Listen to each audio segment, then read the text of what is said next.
Hey, I'm Farmer Joe with Green Our Planet. We're here today at C.T. Sewell Elementary School, and we're going to be transplanting some plants. Transplanting is when you move a plant from one place to another. We grow all of our seedlings in the office at Green Our Planet, and a lot of the farmers grow their own seedlings and trees at home. Then we bring them out to the garden and transplant them.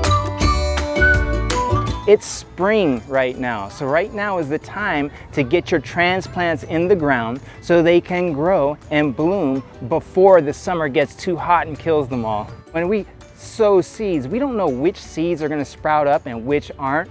So we overseed, and then we've got to pull a bunch of plants out. When we have transplants, it's a lot easier to plan where the plants are going to grow and how big they grow and exactly what we want out of the garden.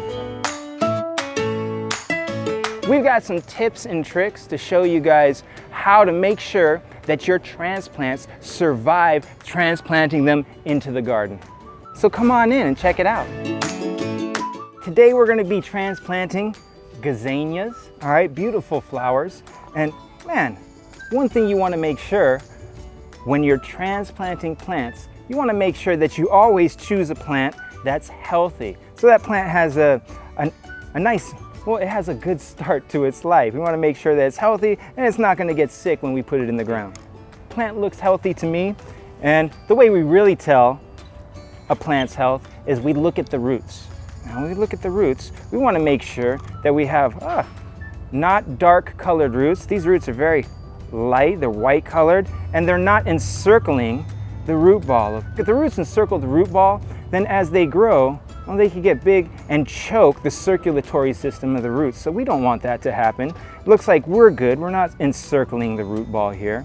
Now the first step in transplanting the plants, well, you've got to dig a hole. You want to dig a hole that's as deep as the root ball, okay? There's the root ball. And we want to make sure that the level of the ground in your garden bed is going to come right up to the level of the root ball. We want this plant transplanted at the same depth that it was growing in its pot, okay? If we accidentally bury this plant a little bit too far, then what we get is we get dirt on the stem. And if you get dirt on the stem, your stem's gonna get wet, and that's a place for, well, mold and rot to grow. So that's the reason that we want to plant this just up so the top of the root ball is even with the top of your soil, okay? So we dig a hole that's as deep as the root ball here, and then we want the hole to be we want it to be as deep as the root ball and about 3 times as round as the pot this plant came out of. Now, we've got a nice little hole right here. We're gonna put our root ball in there, and it looks like this hole's a little bit too deep. I'm gonna pull that root ball up. There you go. That's gonna save me a big headache later on. There we go. And then we're just gonna fill in. We don't wanna put too much pressure. We just wanna fill in this dirt, make sure that the plant is standing up straight. There you go. When we do the transplanting, we gotta make sure that we account for how much this plant's gonna grow. We wanna give this plant enough space. This plant's gonna get about 1.5 feet, 2 feet around. So we wanna make sure there's nothing going to be in the way of this plant to grow. We're going to remove any weeds, and we made sure that we put it in a spot where other plants aren't going to grow into it. There we go. We get that in the ground. All right. Now, the most important step when transplanting your plants is going to be to make sure that you give that plant water after you transplant it, okay? The plant needs water. Roots will not grow into dry soil, okay? So what we want to happen, we want these roots to feel out their new home and get comfortable and grow into the soil. That way the plant's secure and can stand upright very well. So we're gonna make sure that all the soil is wet around the plant so those roots will grow and then the plant will grow. So we're gonna go ahead and do that right now.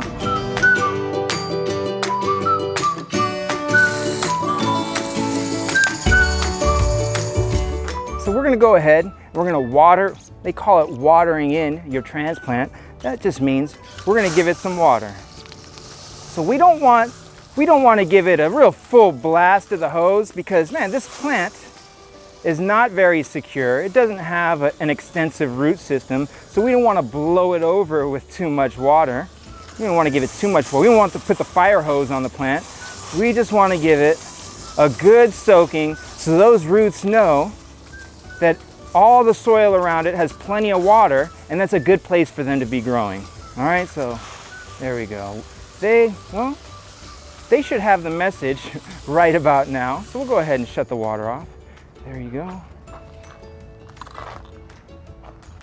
All right, we're gonna make sure that the soil doesn't settle at, well, it doesn't settle down too far. So we make sure that our root ball isn't exposed. We're also gonna make sure, well, that plant did not sink into the soil and it looks good. Now, what I will do, we've got 3 plants that are growing out of that one root ball. So what I'll do is I'll come back next week and I'll see which one of those plants looks the best, and then I'll remove the other ones. And that way the one plant that's left over, well, he gets all the resources instead of having to share with his friends and compete with them. And this is something that we can do with transplants rather than direct sowing the seeds. Because when we put the seeds in, like I said before, we have to put in a lot of seeds to make sure that some of them grow, because some of them aren't going to sprout. We don't know which ones are going to sprout and which ones aren't. Now when we do the transplant, I could put my plants exactly where I want them, and well, for the most part, these are all going to survive, these plants. So when I could put my plant, I got to measure. This plant is going to grow, it's going to grow out to about here. This plant is going to grow out. We want to get those plants spaced apart to where the plants don't grow into each other. If they grow into each other, they're going to be competing for resources. We want each plant to be comfortable in its spacing from the other plant. That way, well, they get all the nutrients that they need without having to fight for it. And it also prevents any kind of mold or fungus or diseases that might happen when plants are growing too close to each other. We give these plants a little bit of air to breathe in between each other. It also has a very aesthetically pleasing look in the garden when you see individual plants in their proper place and they're not all jumbled and twisted up and mushed together. So these guys are going to be a good spacing right here. I'm going to make sure that my root ball is up to the same level as the soil here. There we go. Very good. And there we go. There you go. Awesome. We're gonna get some water on this guy. Now, some people like to give fertilizer to their plants right when they transplant them. And that's okay. Farmer Joe, me, I like to wait.